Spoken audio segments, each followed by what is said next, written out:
Hello, this is Carlos Casados with Hypnotherapy Breakthrough. And today I want to present an idea to you that might help you to be a more dynamic and dynamically responsive person. I'm going to talk about something called three brains.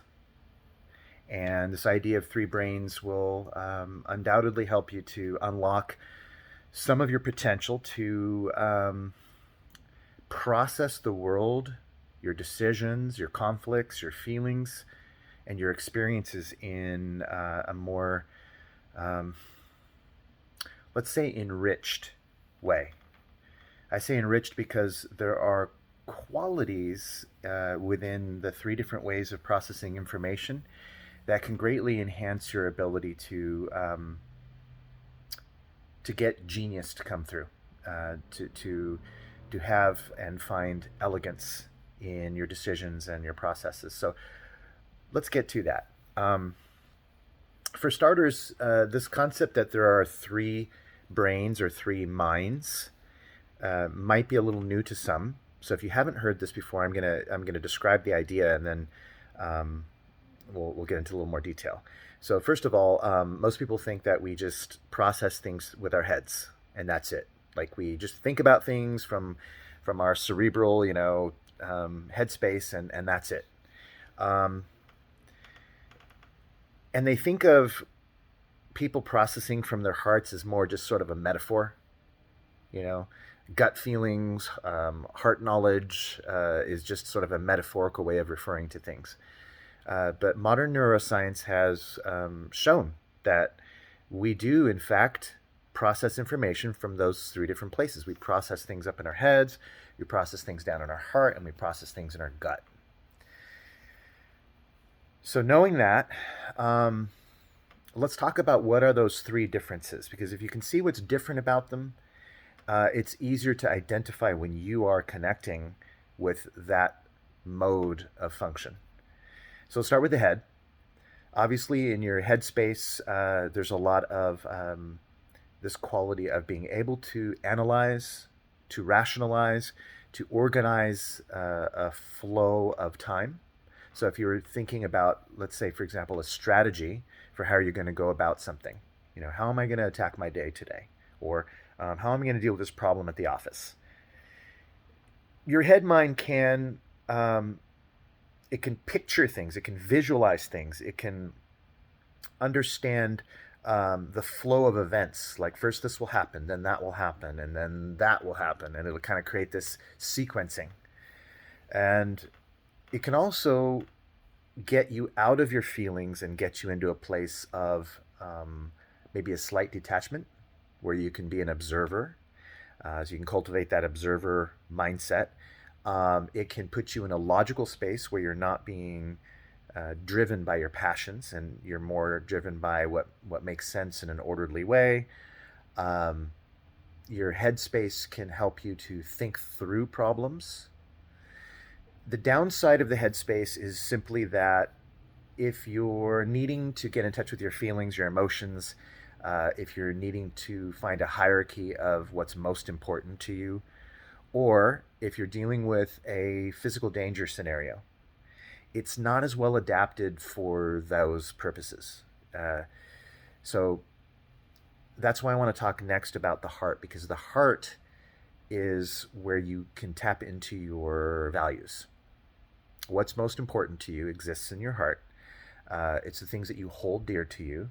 And I just unconsciously put my hand to my chest. That's very much how it works. You feel in the space of your chest feelings of love, care, concern.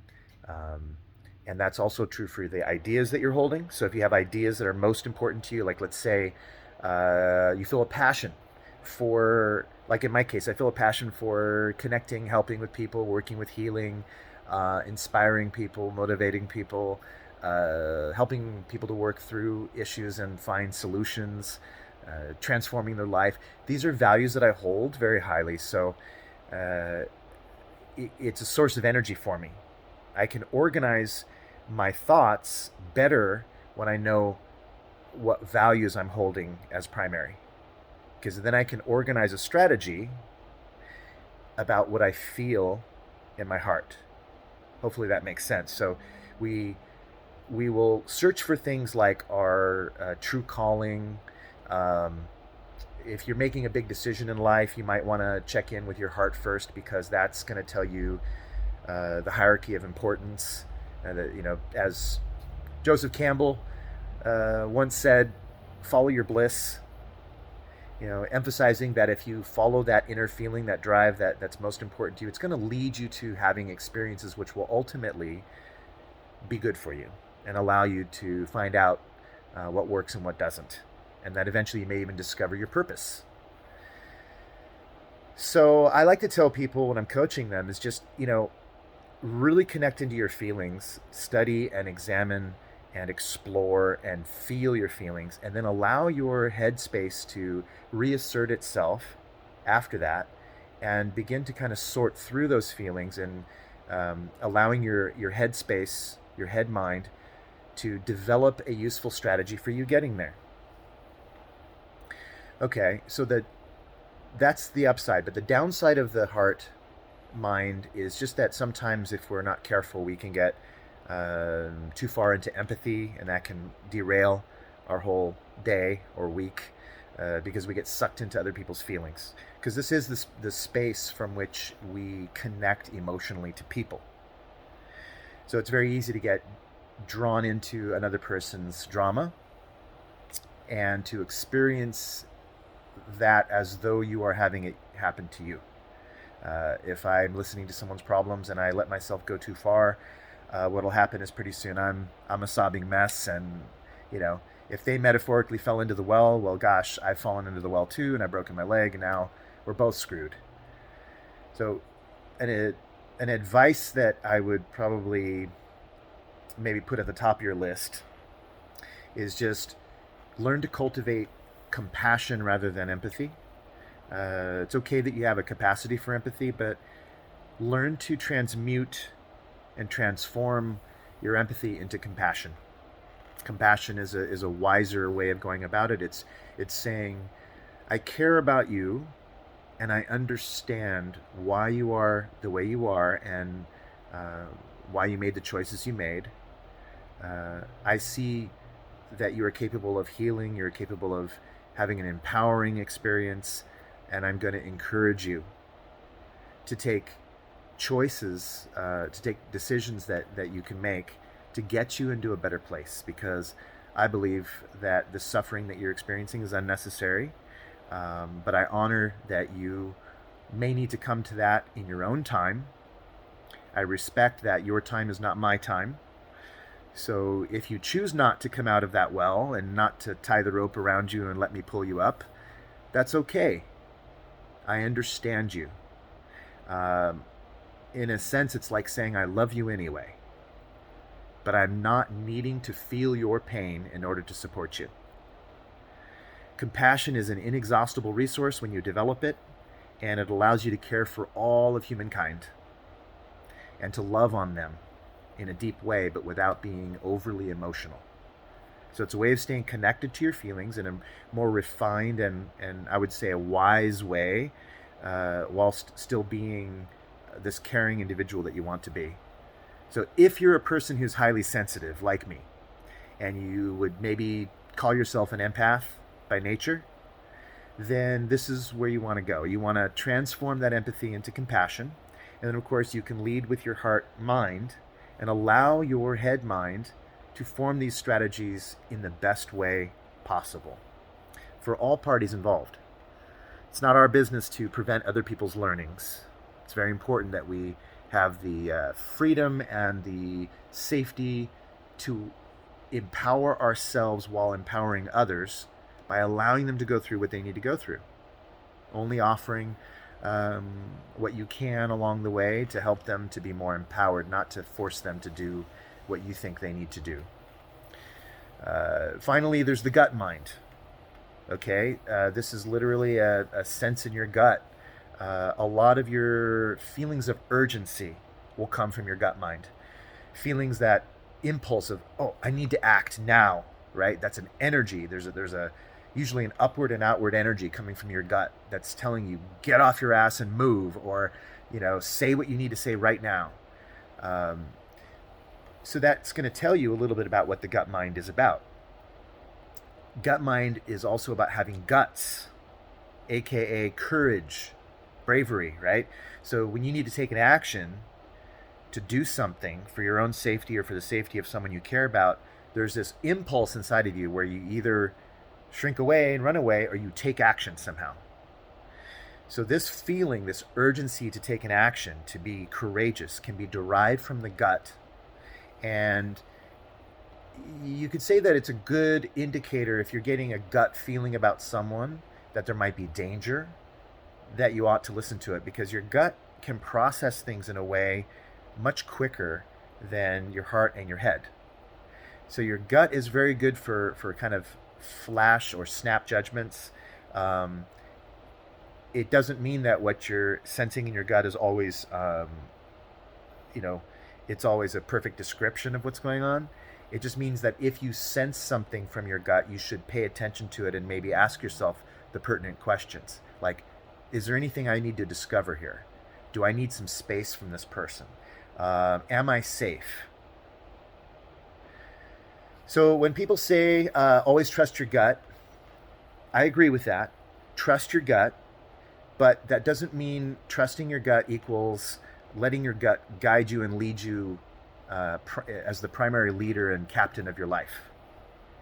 If you are doing that, then that's the downside of the gut, which is people who are, you know, overly reactive, dramatic. They constantly are recoiling and reacting to their environment almost as if they've been traumatized. In many cases, they have been. This is the trauma response that kicks in. It's very primal. It's the old part of our nervous system, and it's telling us that we're in danger.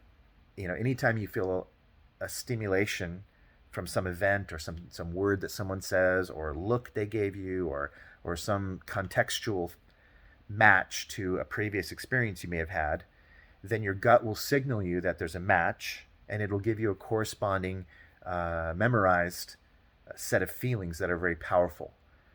So trusting your gut means accepting that you're getting a signal, not denying it, not blocking it, not pretending it's not there, just accepting the signal and then exploring inside, what is the signal really trying to communicate to me? So if you do that, and you use the gut as a way of telling you when you need space, telling you when you need to feel a sense of urgency to act or to do something, then you can bring it up to your head mind, and you can ask your head mind the question, okay, what actually needs to be done here? What's the best way? What's the wisest way to proceed? And what other details, sensory acuity, um, any kind of sourced information can I add to that feeling that either confirms or denies what it is that I'm feeling? And then you can decide what the best action is. Ideally speaking, when you approach life, you want to remember that you have three different ways of accessing life. One is through your head, one is through your heart, and one is through your gut. And if you can coordinate those three centers together, and you can lead your life with a sense of valuing each one of those places within you, you're going to get more out of life. You're going to listen better to other people because you're going to start to identify not only what it sounds like they're doing, like, are they approaching this from their head? Are they approaching this with their heart? Are they approaching this with their gut, or some combination? So there's that side of it. And then the other side of it is internally, as I'm listening to this person, what am I sensing? Am I in my head? Am I feeling into my heart? Am I feeling any gut feelings? And that's an internal experience that you're having when you're listening to people. If you do this, you're going to ask better questions. You will probably understand the other person better because you're using more of your systems to understand them. And you'll begin to recognize or start to cultivate the ability to know the difference between what you're sensing from them versus what you're sensing from within you. In other words, what has been stimulated by what you're hearing.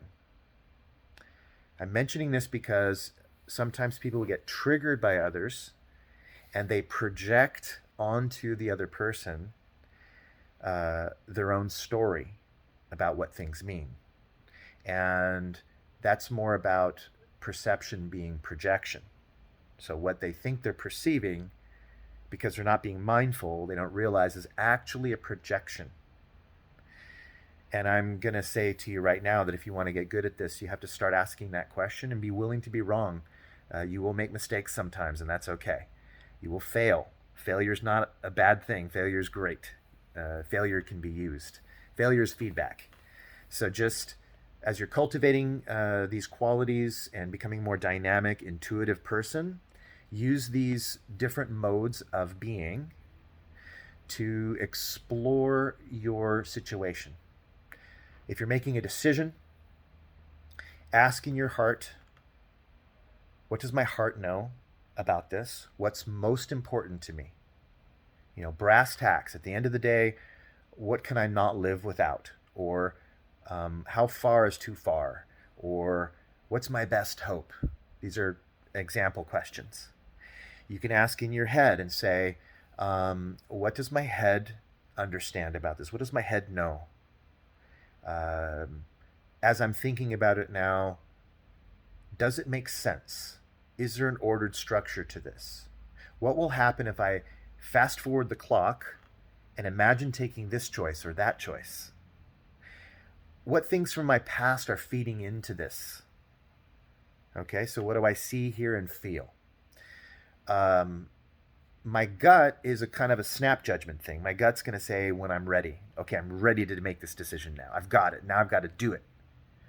And if you do that, you check in with your gut and you don't get any kind of strong fear signals or danger signals, then you know your gut's already done a gut check. You probably heard that phrase, do a gut check.